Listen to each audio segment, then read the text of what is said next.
Right after the ballad, you're going to hear a sample from the front ensemble, and then we're right into a huge bass break.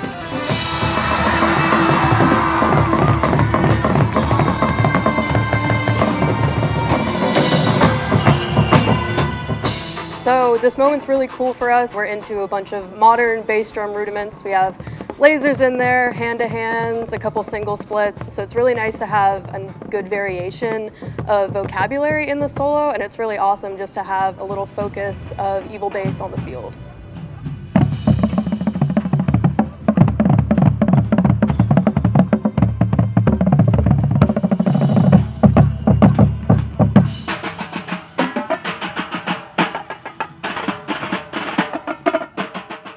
Part 3, the quad line, plays around with some different innovative concepts, sounds, and techniques. The majority of it is in triplets, and the majority of it is left-hand led. And we as a quad line had to take a lot of time to actually practice getting used to leading things with the left hand as opposed to the right hand, especially in the context of getting that texture on the left hand, while in the right hand using a normal stick in order to actually show off some more typical drum corps rudimentary chops and techniques and things like that.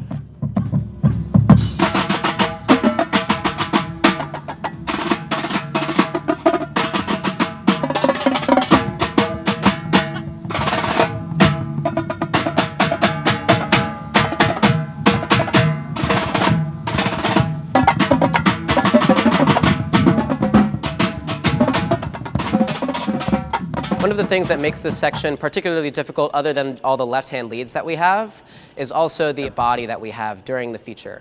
We do a lot of dips, we do a lot of scuttling side to side, a lot of turns, a lot of head motions, and a lot of hand and arm visuals that we do throughout the whole break to give it that flair and that excitement. So it's a really cool moment, it's a really cool feature.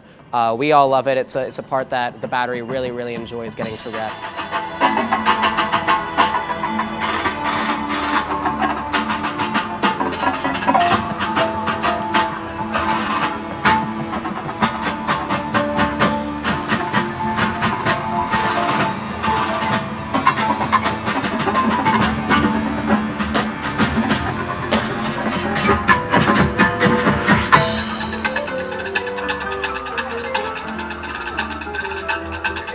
Snares come in on plexiglas surfaces, which is kind of like a throwback to 1994. And then we play this little, it's more of like a rudimental ram on it. And so like the challenge there is we play on these nylon tips that the tenors use traditionally, and it helps with the rebound of the surfaces because the plexiglass is a little harder than the normal drums.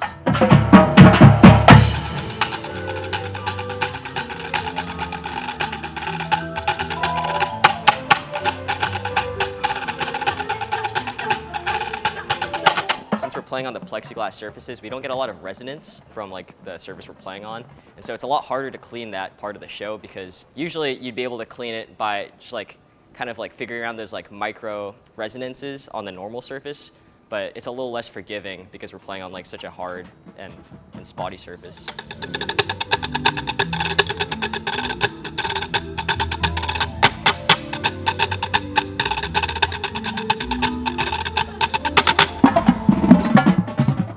Later on in part 3, after the snare plastics, we begin what we call the echelle section, which is fairly difficult, especially on my part, because I'm essentially responsible for holding the front ensemble and the battery together.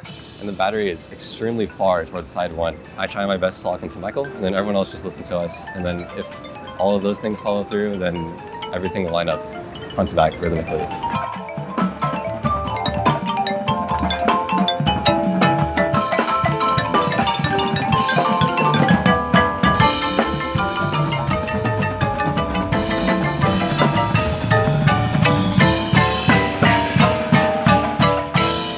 Immediately after the echelle is the big drum set solo transition.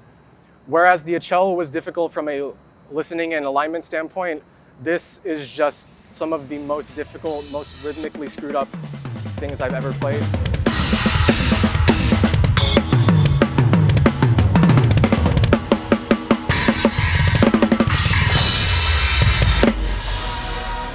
This drum set solo is incredibly choppy, technical, rhythmically screwed up, where none of the rhythms stay the same for more than like 2 counts. But despite all of those challenges, it is the most fun thing of the show that I get to play.